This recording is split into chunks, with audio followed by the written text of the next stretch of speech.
It was a lot of money, and that's on our level. So they level as far as like them guys that was getting indicted for this shit and all that. Bruh. What? Like Nipsey brother. Yeah, they buying cribs, land, and all that. They different. Yeah, that shit was different. Different. And motherfuckers never realized like how profitable it was. I had a homie that used to go to the Africans and grab DVDs and French flip Montana used to come down, and there's footage out here somewhere. No, I'm not gonna say somewhere. It's footage out here on Heavy Spitters. Slick. Yep. Shout out Slick. French Montana used to come down. That's when he had the Cocaine City DVDs. He know his money down. He used to come down 12 o'clock at night. We on Filbert Street next to the store at like late at night sometimes. So yeah, all them dudes used to come down. We had Nicki Minaj come down. She's not selling CDs, but they was on some promo shit when she first got on. But yeah, there was a lot of money in that, man. She was with Fendi? Yeah, she was with Fendi at the time, if I'm not mistaken. She was dissing Gilly, I knew that.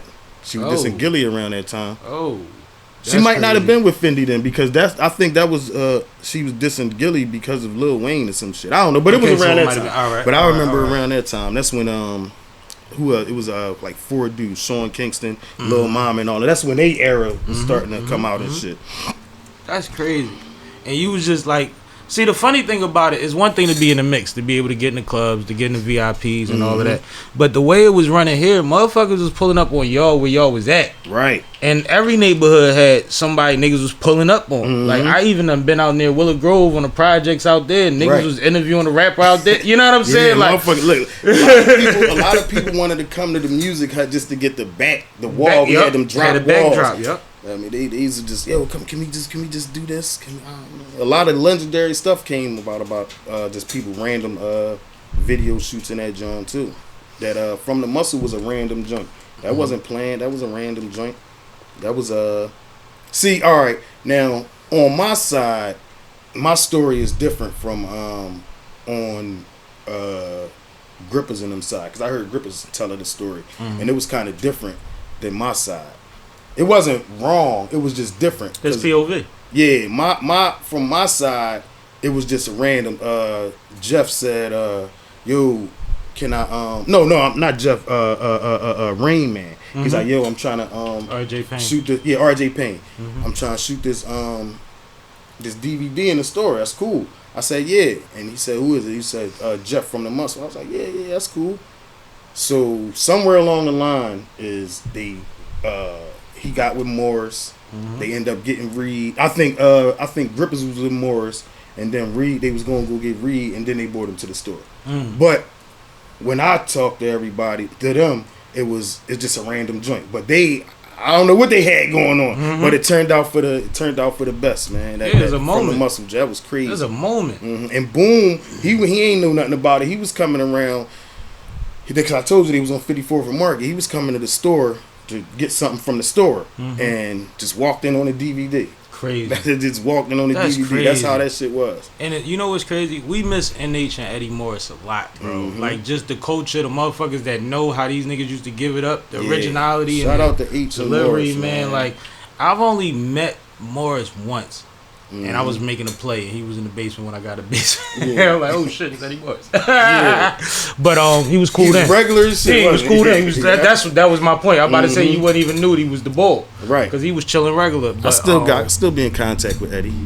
Somehow we go from you being an A&R. Now the next thing I think about you, because I'm fast forwarding in my head to what you do now compared to what you said you started out doing just on a whim. Right. You a goddamn talent scout. Yeah. You damn near organize battles. You cover the shit and act like you ain't set the battle up.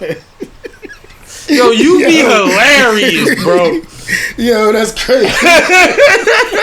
You the funniest nigga at that. Because everybody else that do it, they do it on their platform. They make sure that you know they doing it. They're like, no, I just gotta keep the culture moving. Right. Like, you don't really, you do that from behind the camera. Right. In a different way. What is it? Like, am I tripping? No, you right. And I don't really like to, I be seeing a lot of people. I don't really like to be in the limelight. Like, yeah, I'm doing this, y'all. That's why you keep the bucket low. Yeah, exactly. Boy with the bucket. I mean, boy with the bucket. Keep this on. But I like it's a lot of people who don't got that help. I mean, it's a lot of people who don't got that help. And it's people out there who know they can help and don't do it for whatever reason. So I ain't even on that. I'm like, I just look at it like this for the culture. It's not I don't want young no boy personal benefit. It's not no young boy that's in too deep that you like, yo, he might be dangerous. Well, as far as like we dealing in rap, battle rap, whatever have you. Philly young niggas is a lot of them is into some shit. Right in the streets. Yeah, and I'm just thinking from the POV of what Meek was saying about some people he wanted to help, but until they get their shit together, he can't help them because he can't jeopardize. You know what I mean? What he got going all on. right.